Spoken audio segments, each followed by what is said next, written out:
of the Yamasi, Chatter, Muskogee Creek, Blackfoot, Siksika.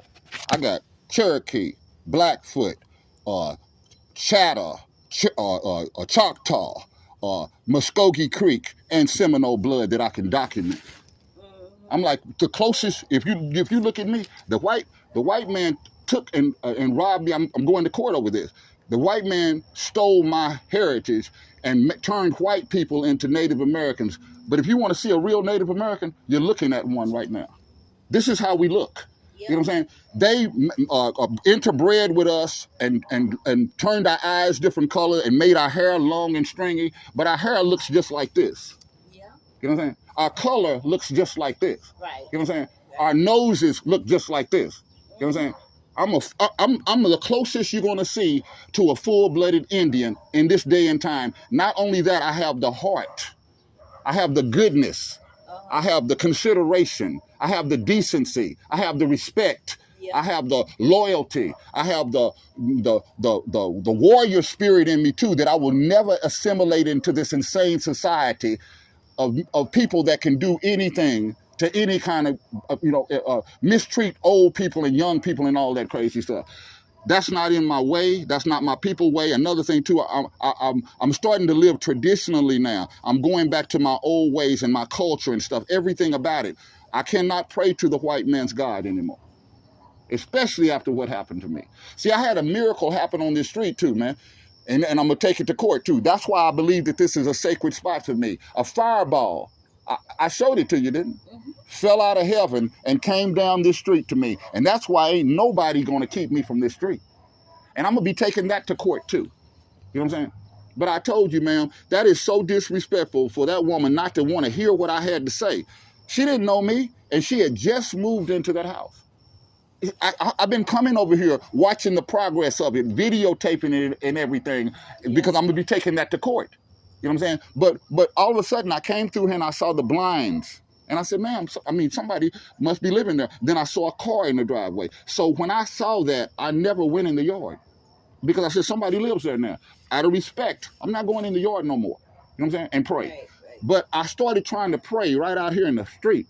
They saw me, the same people that was climbing in my windows, coming in my house. This man called the police on me, and I didn't even know him, because he said my screen door was open and my dog was sitting there. He called the police on me, and then when the police came, he, with the police, walked in my house. Mr. Johnson told me. And was walking all around inside my house with the police. And Mr. Johnson, when I came back, because I was having a hard time, Mr. Johnson said, come here. And I said, what? Mr. Johnson, he said, come here. And I came over there and he said, what was that man next door that just moved in the neighborhood walking around with the police inside your house for? I said, what? He said, yeah, he was walking all around in your house. You could see him going from room to room like they was looking for something. And I said, I was mad in a motherfucker, because I went back to my house, and when I opened up the door, there was a muddy bucket of water with leaves and shit all in it, with trash all inside of it, that he had walked into my house after the police left and put it in there for my dog. But my dog already had water, already had food and everything. So when I saw, Gracie? Yes, no, I had another dog before this, but her name was Gracie too, but she was sick. I still have Gracie, but she's real old now and gets around really bad. But I had another dog named Gracie that was old then. This was like 17 years ago. This man, I didn't even know him. He moved in next door. He, with the police, and I'm talking to the police, telling them what they did, and they making excuses for him.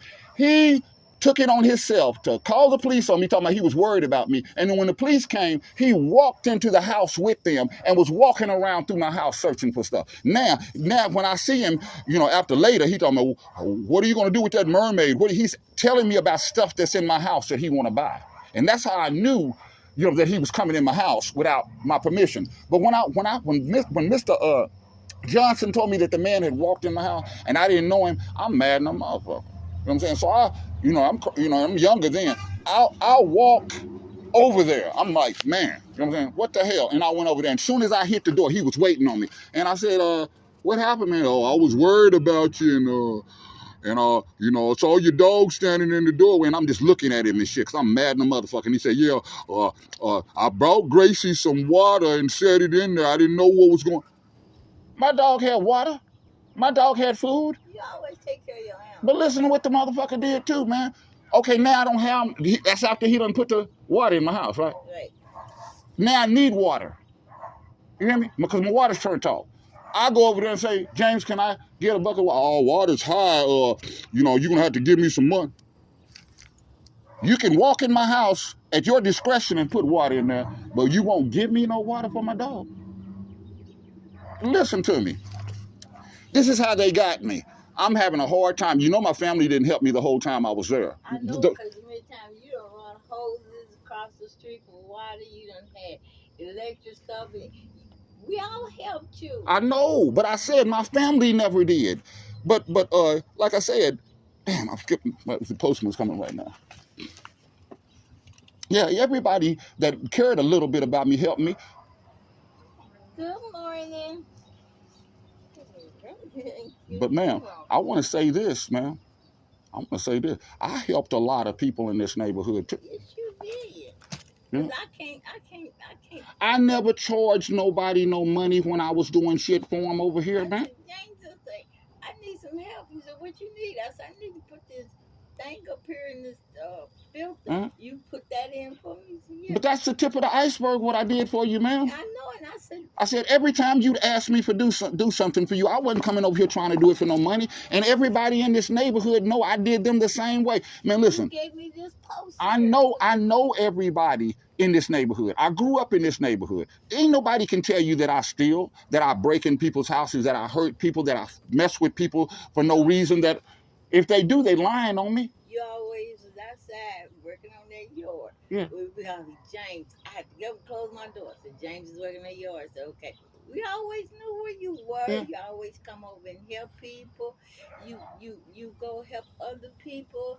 You took food to other people. You just was really helpful. You helped me. Like I told you, you're my friend, and ain't nobody gonna keep me. If I want to come over here and talk to you, I didn't even know you still stayed here. Last time I saw you, everything has changed, you know, kind of. And I was like, man, does she still stay there? But you remember I saw you at Walmart. Yeah. And you said, I still live at the same place. That's one reason why I was wondering if you stayed here still.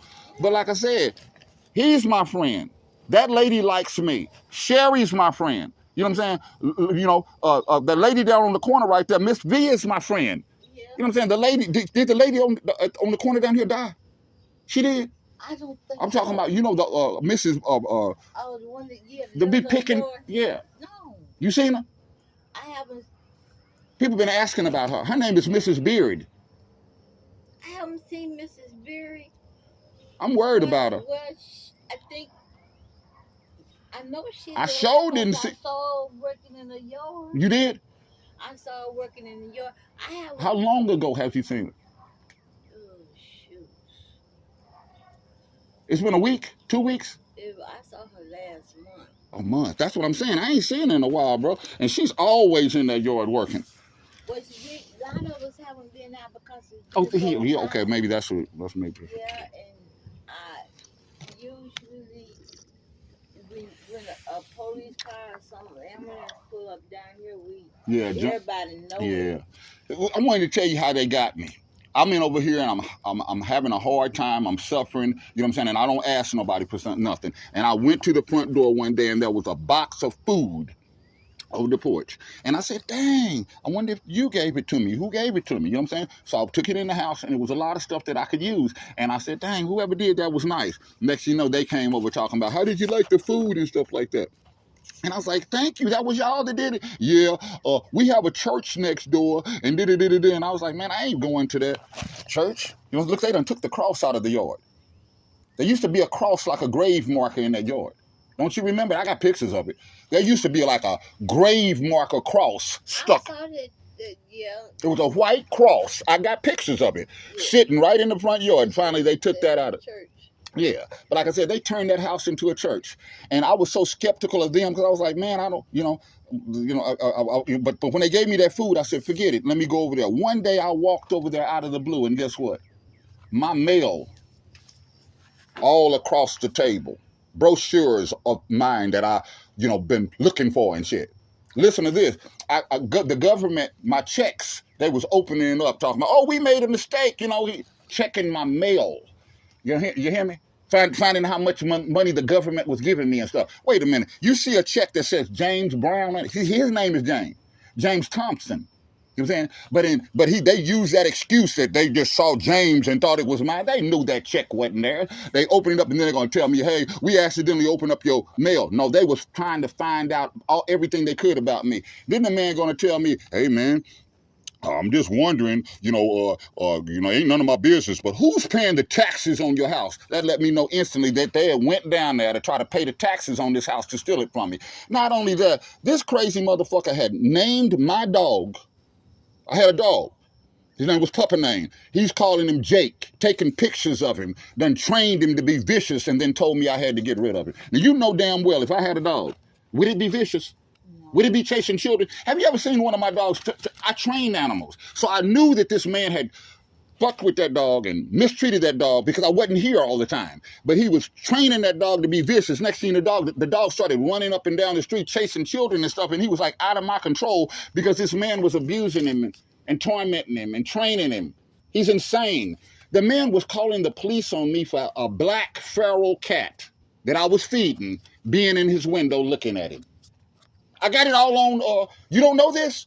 When the last time he called the police on me, he called the police because he was mad that a black feral cat that I was feeding was in his window looking at him. That's what the police came. Police said, I said, sir, what am I going to do? When the police came over to talk to me, they was mad at me. He said, what am I going to do about a black feral cat in the window looking at you? He said, I told the man that if he can catch it, to take it off. There's nothing that man can do about a cat peeking through the window at you. Well, why would he call the police? That let me know that he was mental. I told the police officer, I said, man, that man is dangerous.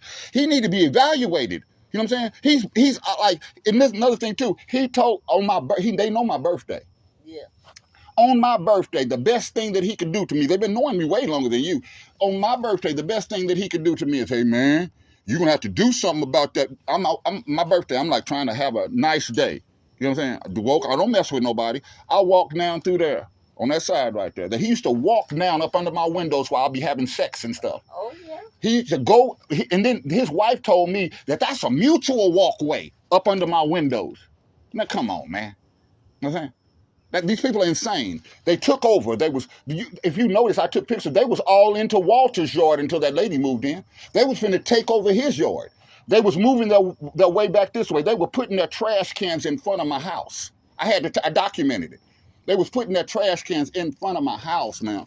But like I told you, these son of a guns accosted me with that food. I walk over there and my mail is on the table, and they, and I said, damn, James Brown, what brochures of, different things that I'd be looking for, that shit's on the table like he's in the doctor's office, magazines. Those are my magazines. What the hell my magazines doing on your table for? But opening up my check, every time a letter would come for him, James Thompson, I know it wasn't mine, I run it over there to him. I don't even want it over here in my bell box. But instead of him, they're wanting to find out about me, so they're going all through my stuff and everything. I told you, the man was coming. One day I was over there going to church, and I walked off in my house, and I was like, man, I didn't set this here. There's something wrong. Is somebody coming in my house? And the only person it could be was him, because see, what I would do is lock the front door, and I didn't have no money to buy a key for the lock, so I would climb out the window. I have the back door locked too, and I'd climb out the window right there where he was and going on about my business. And they knew where I was staying at, and they knew how long it would take for me to get there. And soon as I would leave, they would be going in my house. If they wasn't going in my house, they was having somebody, just like they had somebody break into your house. Don't you know that them son of a guns, I saw that something was happening, and so I said, man, let me set a trap. Don't you know I'm Native American, I'm Indian, I can set traps. I set a trap for that motherfucker. If he come through that window, he's going to hit this, and everything's going to fall, and he may hurt himself, but I don't know, but I'll know that somebody came through here. I set that trap for him. Okay, I went back about a day later, so I came back over to the house, and I looked in the window, and all my shit was knocked down. I said, God damn, somebody done came through this motherfucking window. And so now I'm walking around, and then I see him, and when I see him, he's doing this number. Oh, yeah. Him. Okay. So I knew it was him that was breaking. I said, I knew then it was him that was breaking in my house. Because if you know, I don't know if you noticed or not, he was getting around so goddamn good back then. He was getting around better than me, cutting his own yard and everything. Oh, yeah. He was climbing, and when I tell people, they're like, that old man was getting around good. He was climbing through. He was climbing. He was climbing through my windows when I was gone, stealing my stuff, searching through all my stuff and everything. And like I told you, he was up under my windows while I'd be in there having sex, talking. One day I was in there with a girl, and I heard something outside the window, and I said, hold on a second, be quiet. And I went to the door, opened up the door real quick, and walked around there, and there he was, all up under my windows, looking like he was looking for something. And I said, what's going on? Oh, man, I can't remember what he said. But that was so disrespectful for him to be up under my windows. You see how far his house is away from that? Yeah. And listen to me. You see that where I put the gate up and then where it stops? He would walk all the way down through there and be, picking up shit over the fence, on my side up under my window. And they told me, that's a mutual walkway. That's my property. He wasn't supposed to even be over there. And then I used to see him going around there, fiddling around. Yeah. I'm like, that ain't even his property, but he was over there sealing cracks in the concrete up under my windows. You see where the house was right there? It's concrete right there. He was over there filling in that crack up under my windows, man. That man is mentally insane, bro. And he was calling the police. Is he a veteran? I don't know what he is. I believe he's a fucking ex-police officer. Because he used to have a Oklahoma City police officer's badge on his tag when he first came over there. And I asked him, I said, James, do you work for the Oklahoma City Police Department? And guess what he told me? No, my niece does. Now, you know damn well, if your niece worked for the Oklahoma City Police Department, that don't give you no entitlement to have that shit on your car. You remember that gold, I don't know if you remember, when he first moved in there, he had like a gold Altima. You know what I'm saying? And on that gold Altima, on the tag, I'll never forget it, it had Oklahoma City Police Department badge on that damn tag. And I'm taking that to federal court too. You know what I'm saying? Listen to me. Rodney Daniels, right there. Yeah. Miss Daniels? I know down there. I said, that dude came outside while they was telling me I couldn't pray in the street. He came out of the house, walked into the street and said, hey, you can't, go on about your business, Jane. You don't live here no more. Da, da, da. I said, man, what the fuck are you doing? You don't know me. He said, you don't know me. I know. I said, man, I'm gonna tell you what, this ain't none of your damn business, bro. I said, you done stepped into something you don't even want to fuck with. And then he said, you don't know me. And I said something to him, and then he's got to talk. And I said, yes, I do. I know you. You a big, fat, sorry motherfucker. Check this out. This lady is a verification of some of the stuff that I've been going through. But listen to this. I have a